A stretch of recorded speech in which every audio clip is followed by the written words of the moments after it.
हमें हमारी मंजिल मिलकर रहेगी, बस थोड़ा सब्र करे। अगर एक बार नहीं मिले तो बार बार कठिन परिश्रम करे।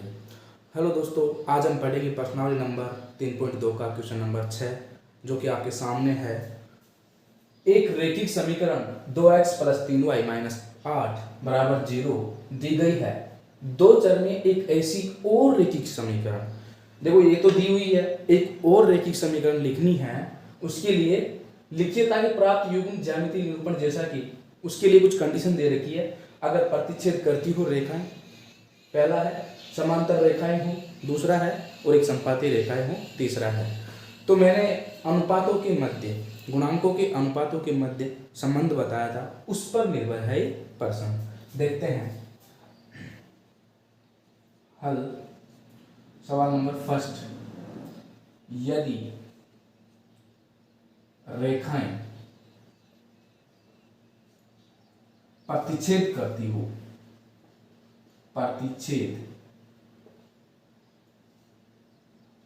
प्रतिच्छेदित हो, तब क्या होता है? क्या ये होता है कि गुणांकों के मध्य संबंध, जो अनुपात होता है b1 upon b2, a1 upon a2 not equal b1 upon b2। अब अपन पहला समीकरण लिखते हैं। इसमें दिया हुआ है पहला समीकरण, जो कि दिया हुआ है, ऐसा भी लिख सकते हैं, दिया गया समीकरण क्या है? देखो 2x प्लस 3y माइनस 8 बराबर 0। अब देखो ऐसा समीकरण लिखना है कि इसके बराबर नहीं हो। a1 ये है, यहां पर a1 कितना है 2, b1 कितना है 3 और c1 से तो फिर कोई मतलब ही नहीं है ना।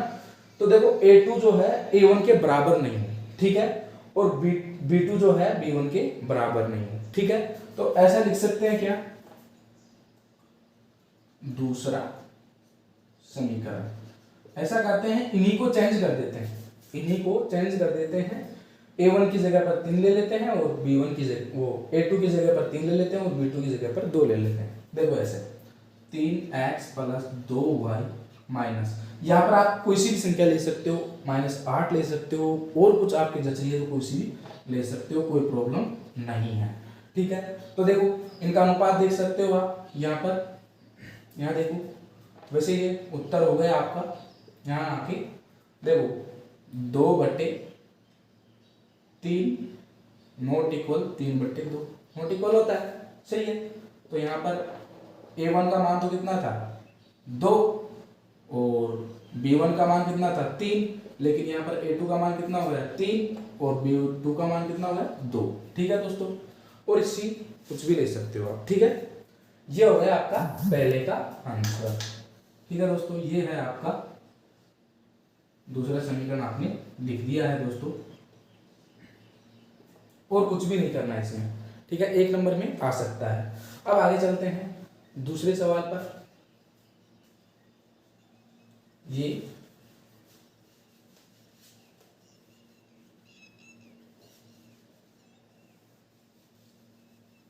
दूसरा सवाल कौन सा है? समांतर रेखाएं हो, यदि रेखाएं समांतर हो तो उसके लिए कौन सी कंडीशन लगती है दोस्तों?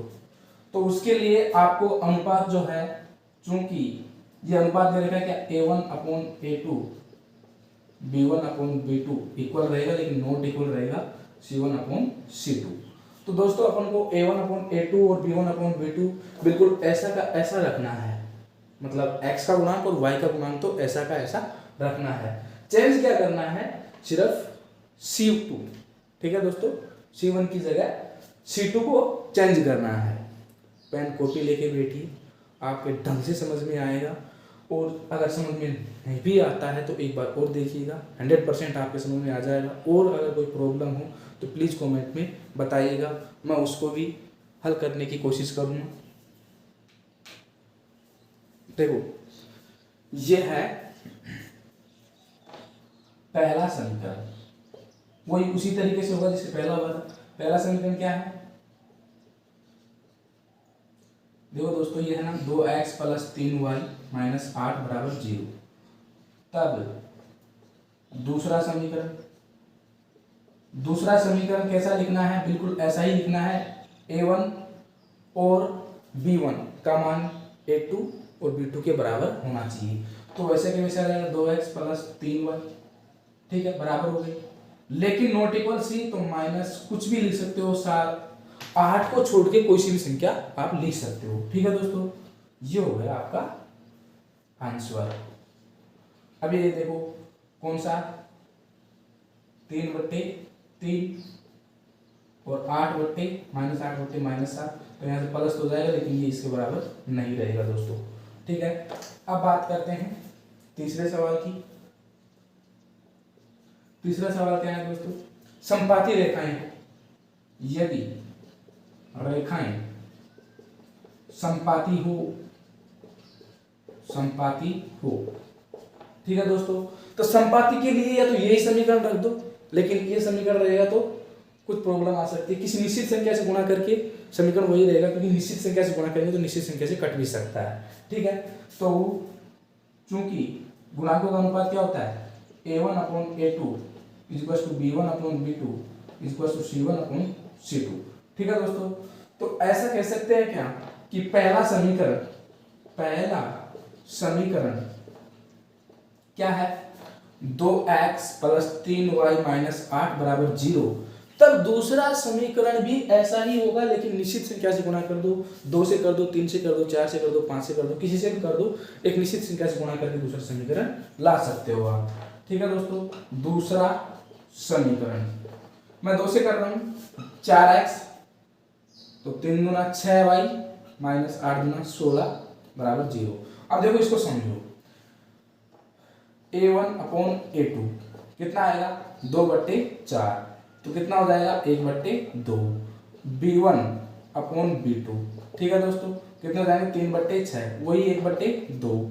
अब देखते हैं दोस्तों c1/c2 का मान, c1 कितना है, -8/-16, तो वही 1/2, सबके बट्टे में 1/2, सबके मान 1/2 1/2 आ रहा है। इसका मतलब ये इसको संतुष्ट कर रहा है, कौन सी कंडीशन को, रेखाएं समपाती हो, तो ये आपका आंसर हो जाएगा, ठीक है दोस्तों। ये आपका क्वेश्चन नंबर 6 समाप्त। अब चलते हैं अपन क्वेश्चन नंबर 7 की तरफ दोस्तों। ये है लो दोस्तों क्वेश्चन नंबर 7, क्या है, समीकरण x - y + 1 = 0 हो और 3x + 2y - 12 = 0 का ग्राफ खींचिए। x अक्ष, जो x अक्ष होता है ना, ये वाला x अक्ष और इन रेखाओं में से बने x अक्ष और जो इन समीकरणों से बनेगी रेखा, वो बने त्रिभुजों के शीर्षों के, उनके त्रिभुजों के शीर्षों के एक त्रिभुज बनेगा, इनसे x अक्ष से और इन रेखाओं से। तो उन शीर्षों के निर्देशांक ज्ञात करने हैं और त्रिभुजाकार पटल को छायांकित करना है, मतलब पेन से इसे उसको अलग से दिखा देना है, ठीक है दोस्तों। उससे पहले मैं हल करने से पहले एक बात बताता हूँ आपको। यहाँ आप वीडियो देख रहे होंगे आपके फोन में, यहाँ पर स्क्रीन होगी आपकी, तो यहाँ पर लाल कलर में सब्सक्राइब होगा दोस्तों, तो प्लीज़ उसको दबा दीजिएगा। इससे क्या होगा दोस्तों, आपके पास सबसे पहले वीडियो पहुंच जाएंगे, जब भी अपलोड करूँगा या पहले के वीडियो सीरियल वाइज आएंगे आपके पास, और जो है आपको उससे बहुत अच्छा लाभ मिलेगा।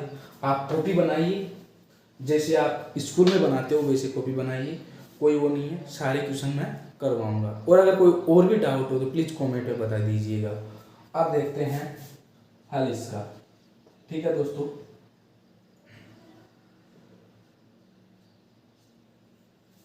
यहाँ देखो समीकरण, तो पहले तो लिखेंगे दिए गए समीकरण, दिए गए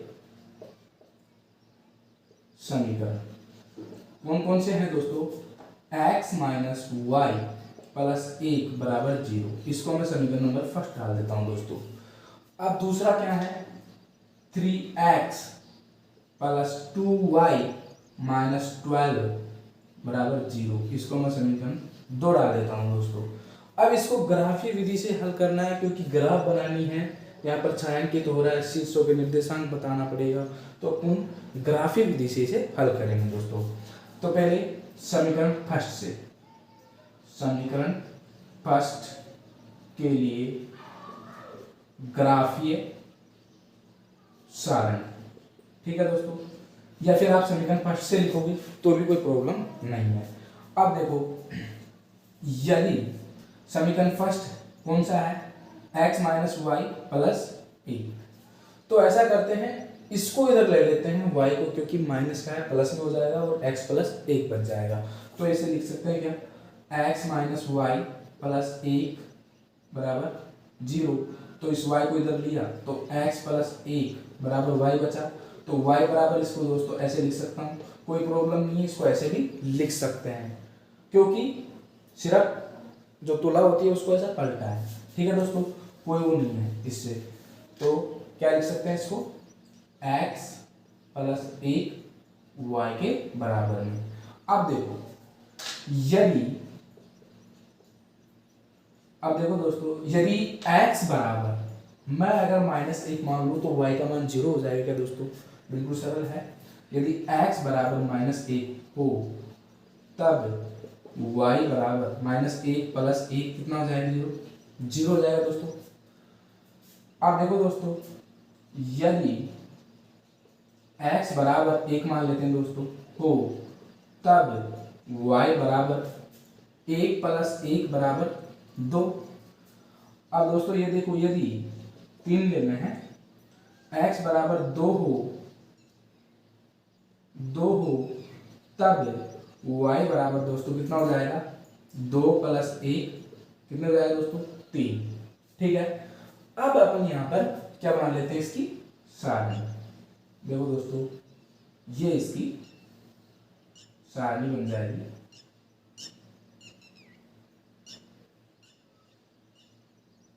x और y।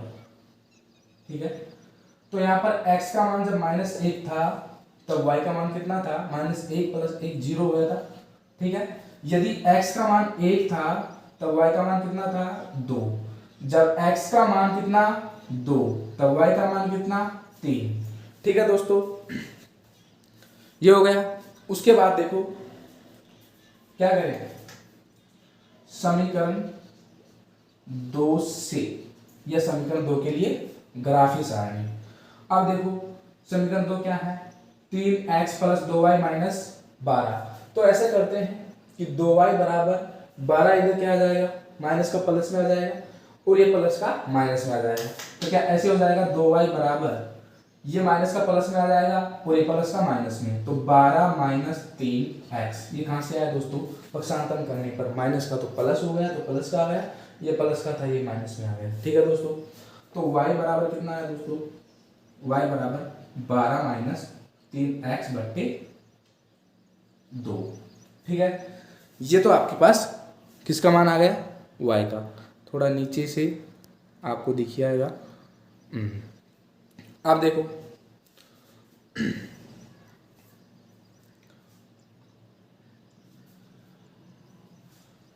यदि यदि क्या दोस्तों, x का मान लेते हैं, यदि x का मान, x बराबर कितना, 0, तब y बराबर कितना हो जाएगा दोस्तों, जब x बराबर 0 है तो y बराबर, यहाँ देखो दोस्तों, y बराबर 12 माइनस 3 गुना 0 बट्टे 2।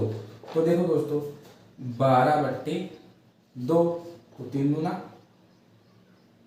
6 दूनी 12, कितने आ जाएंगे, 6 आ गए दोस्तों। ठीक है, अब देखो, ये तो 6 आ गए, आपको पता है। और यदि x बराबर 4 मान ले, x बराबर कितना मान ले दोस्तों, 4 मान ले, तो देखो तब y बराबर, इसको 4 को ऐसे लिखना, तब y बराबर कितना आ जाएगा दोस्तों, देखो 12 माइनस 3 गुना 4 बट्टे 2। तो यहाँ से 3 चौक 12, 12 माइनस 12 बट्टे 2, तो 12 से 12 0 बट्टे 2, और 0 में किसका भाग दो, 0 आएगा। ठीक है दोस्तों, तो यहाँ पर कितना आया, 0। अब देखो, अब एक और मानना है, अब यदि x बराबर कितना माना, आप कितना भी मान सकते हो, जरूरी नहीं है 4 मानो 3 मानो, कुछ भी मान सकते हो, कोई प्रॉब्लम नहीं है दोस्तों। अब देखो एक मान और मान लेते हैं कि यदि x बराबर 4×3 12 हो गया और 3 एकम 3 9 0 मान ही लिया, 3 दूना 6, तो x बराबर 2 और मान लेते हैं, तब y बराबर कितना आएगा दोस्तों, 12 - 2 × 3/2 हो गया x का मान 2। तो देखो 12 - 6/2 तो कितना आया, 6/2 3 आ गया दोस्तों, तब y बराबर 3। ठीक है, अब चलते हैं आगे इसकी सारणी की तरफ।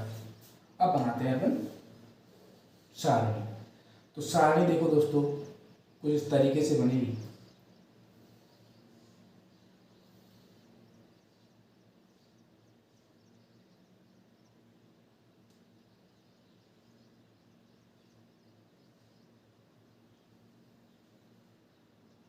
x और ये y, जब x का मान 0 था तब y का मान कितना था 6, जब x का मान 4 था या x का मान 2 था तब y का मान 3, x का मान 4 था तब y का मान 0।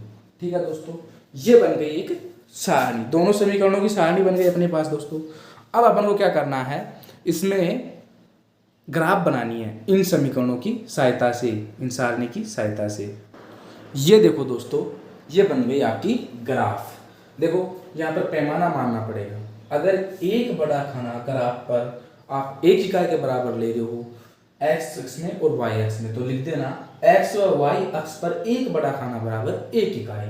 और अगर आप कुछ और बड़ा मानना चाहते हो कि मैं एक बड़े खाने बराबर 2 मानना चाहता हूँ, आपका मान कुछ लार्ज आ रहा है, बड़ा आ रहा है, तो आप 5 10 20 50 100 कुछ भी मान सकते हो। ठीक है दोस्तों, अब देखो पर्सन बोल रहा था कि इन समीकरणों से बना जो त्रिभुज के शीर्षों के निर्देशांक ज्ञात कीजिए। शीर्षों के निर्देशांक ऐसे ग्राफ बनी, तो यहाँ पर -1 0। ठीक है, x अक्ष पर टच करनी चाहिए। देखो ये पहले ही बोल रहा था कि x अक्ष और इन रेखाओं के मध्य, तो x अक्ष होगी, y अक्ष से कोई लेना देना नहीं है, यहाँ पर टच हो रही है लेकिन इससे कोई लेना देना नहीं है अपन को। ठीक है दोस्तों, तो त्रिभुज के शीर्ष कौन कौन से आ गए, 2 3 -1 0 और 4 0। अब क्या बोल रहा है कि त्रिभुजाकार पटल को छायांकित कीजिए। ठीक है दोस्तों, तो इसको छायांकित कर दीजिए, इस तरीके से आप छायांकित कर दीजिए दोस्तों। ठीक है दोस्तों, ये आपने छायांकित कर दिया। अब नीचे लिखना उत्तर में आता है त्रिभुज, अब नाम दे देते हैं इसको A B और C। त्रिभुज ABC के निर्देशांक कौन कौन से हैं, शुरू से ले लेते हैं क्रमशः, मतलब पहले A का फिर B का फिर C का। 2 3 और B का कितने हैं, -1 0 और C का कितना है 4 0। ठीक है दोस्तों, आपके पूरे में से पूरे नंबर आएंगे, 1/4 भी नहीं काट सकता कोई, बिल्कुल ऐसे के ऐसे करके आना दोस्तों। ठीक है दोस्तों, अगर आपको कुछ समझ में आया है तो प्लीज़ वीडियो को लाइक कीजिएगा और चैनल को सब्सक्राइब कीजिएगा अगर आप नए व्यूअर हो।